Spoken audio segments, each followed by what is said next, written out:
Hi everybody, welcome back to Nellie and Ruth Designs. As you can see, I have my big shot out again, my multi-platform. I have these thinlits that I was playing with before, plus a few others. I'm still very intrigued as to how all these different methods of die cutting with these thinlits works. In the last video that I did, for myself, I discovered. I didn't discover for the entire world or for the entire crafting world, but for myself, I discovered the wax paper process using that with the thinlits.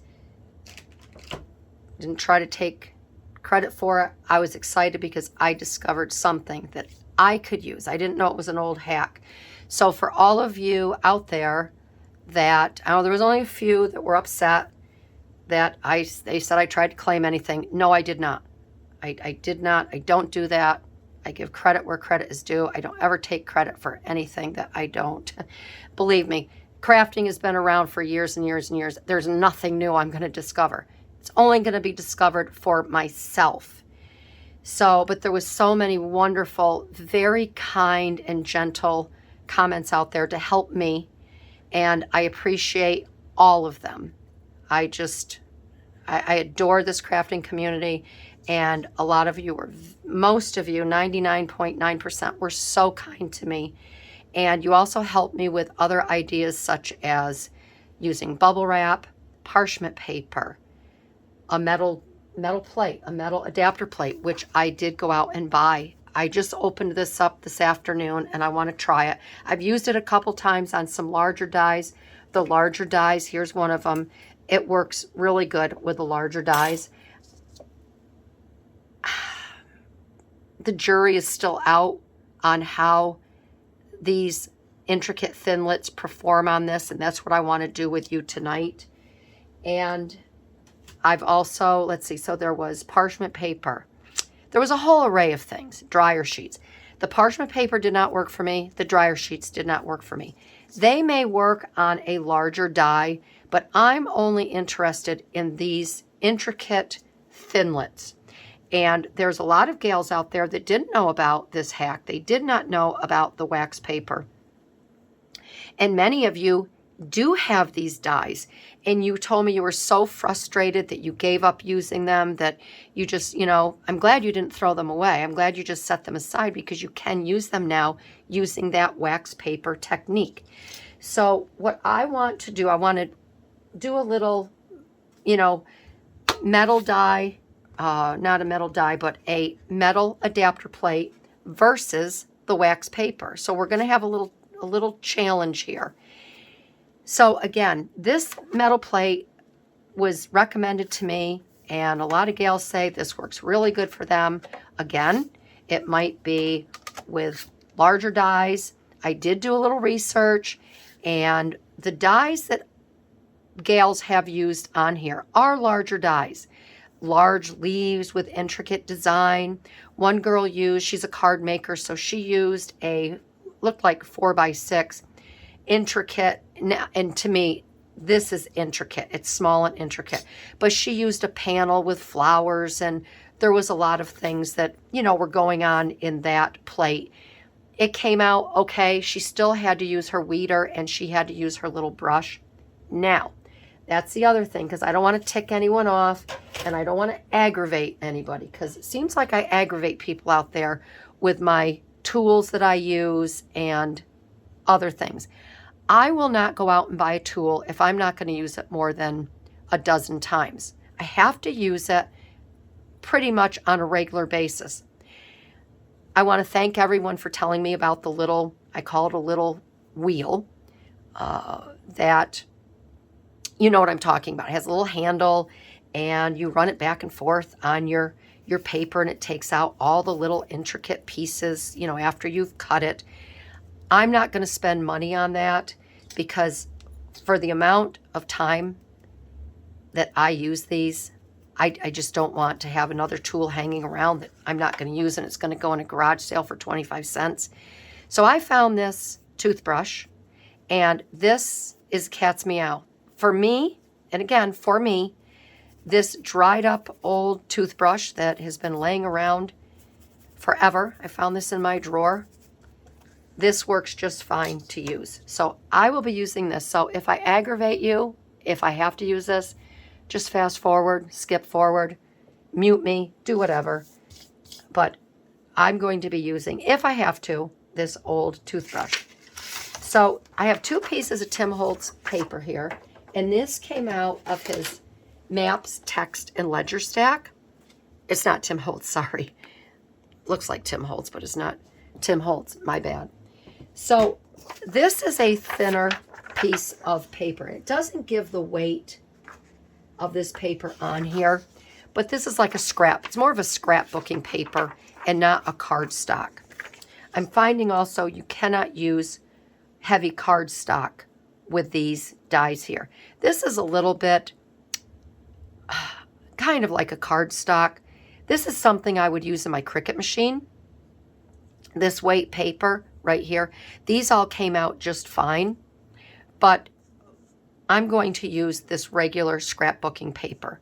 And for now, I'm going to leave it here. I've been trying to use the white side, but it hasn't been coming out very well. So I'm going to just put these on here with the metal plate. I'll put them more a little bit towards the middle so it gets a really good cut. All right. And because of this metal plate, I'm going to have to use 2 of these adapter, I call them adapter pads. And that's the other thing. I don't have the technical lingo down on a lot of this stuff. And I don't think a lot of crafters do. There's so much out there they get. And I'm going to run this through twice, all right? They get confused and there. All right, so we ran that through twice, and let's see how this metal pad works. All right, so there's, and I ran this through twice, remember. Okay, so this leaf here, this came out fairly well, and again, this isn't a real intricate die. Not like, and again, I would have to use my, and see, this didn't even cut through the whole way, all right? And even if I had one of those little bristle tools, it would not take this out because it just didn't cut in that section right there, all right? So there's that one. And then let's see what we got here. We have this snowflake. Nope, this is not going to, we have this snowflake. And this is very thin paper. So this all should have cut just fine. And it did not. It did not even make in an indentation. So there you have that. I am not impressed with this metal plate, this adapter plate at all. I spent $11.99 on this and it doesn't work. So I'm not happy with that. So now we're going to go back and we're going to test. I'm going to use my tried and true, my precision base plate for intricate thinlits. We're going to put this on my base, my multi-purpose platform, and then we're going to fold this in half.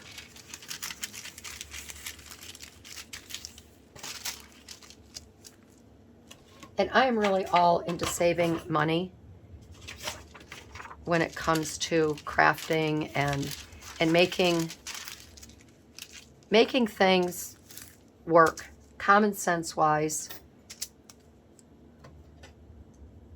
and helping others, making your life easier. You know, the crafting seems to be picking up. It's fast-paced. I think it's fast-paced. A lot of new things come out, and I can't keep up on with everything. I know what I like to do. I know what my subscribers like from my channel, and that's what I want to give them. All right, so we're gonna just double checking my wax paper on there. And we're gonna run this through twice, and we're going to check this one out.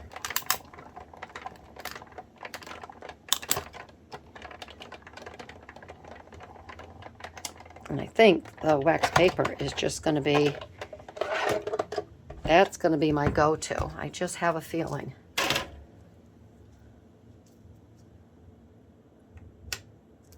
I just have a feeling. Yeah, I can see already that it has just,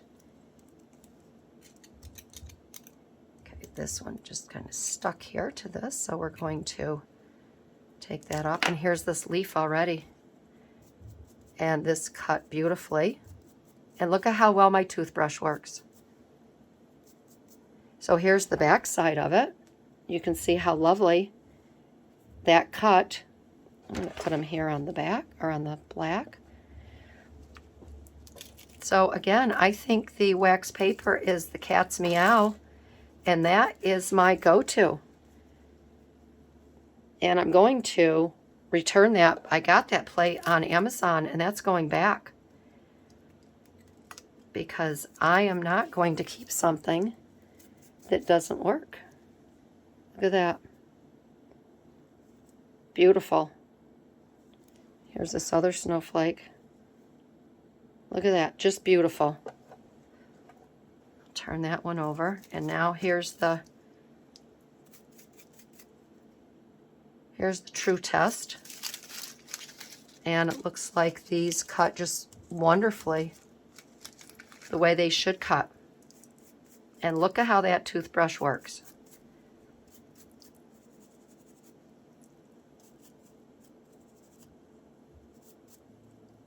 That's the nuts. Look at that. And again, see that? So you can have all the fancy tools you want. You can have all the gadgets. And I think we'll call these the homespun. And this doesn't even need that much cleaning or roughing up. And again,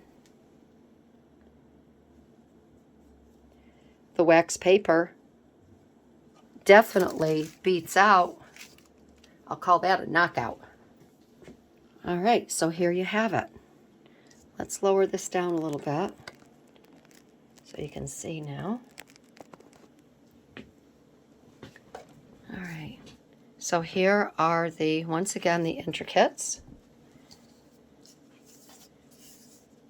And here are the snowflakes.